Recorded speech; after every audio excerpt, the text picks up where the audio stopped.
दोस्तों, prime minister Narendra Modi 6 दिवसीय विदेश यात्रा पर है। 6 देशों में 3 देशों में वो है, इंडोनेशिया, ऑस्ट्रेलिया और न्यूजीलैंड की यात्रा करेंगे।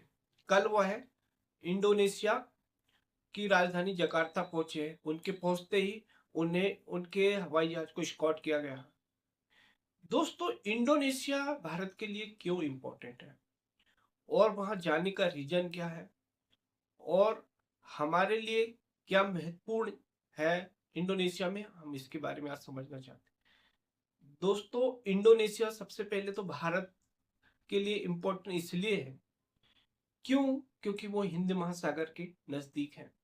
इंडोनेशिया में 85% मुस्लिम आबादी रहती है, लेकिन उसके बाद भी वहां की जो करेंसी है उस पे गणेश जी की मूर्ति, विश्व का सबसे बड़ा मंदिर इंडोनेशिया में है। और विश्व का सबसे बड़ा मंदिर भगवान शिव, ब्रह्मा और विष्णु को समर्पित है। तो दोस्तों, इंडोनेशिया में सबसे ज्यादा निकेल पाया जाता है। जो भारत के लिए इलेक्ट्रिक व्हीकल के लिए जो बैटरी बनाई जाती है वो निकल से बनाई जाती है, और जिससे भारत के लिए इंपोर्ट करना बहुत आसान है, क्योंकि वह हमारी नेबर कंट्री है।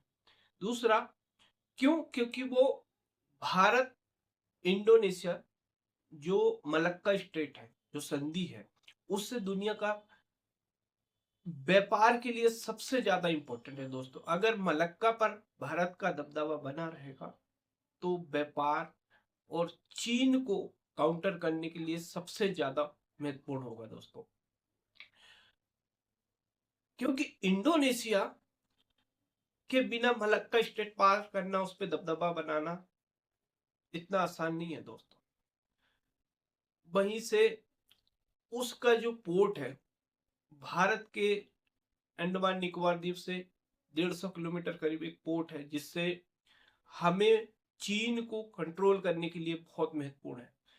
तो क्योंकि चीन श्रीलंका के हम्बनटोटा पोर्ट पर डेवलपमेंट कर रहा है, अगर वो भारत को काउंटर करने के लिए ये कर रहा है तो हमें भी कुछ ना कुछ सोचना पड़ेगा।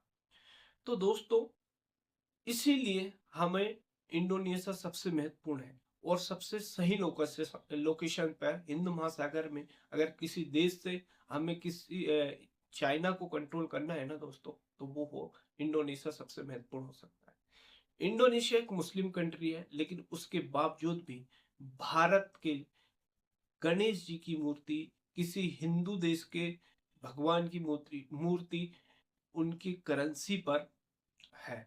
और उनकी जो एयरलाइंस है गरुड़, जो इंडोनेशिया की एयरलाइंस है, तो दोस्तों दोनों देशों के बीच तालमेल भी बहुत अच्छा है।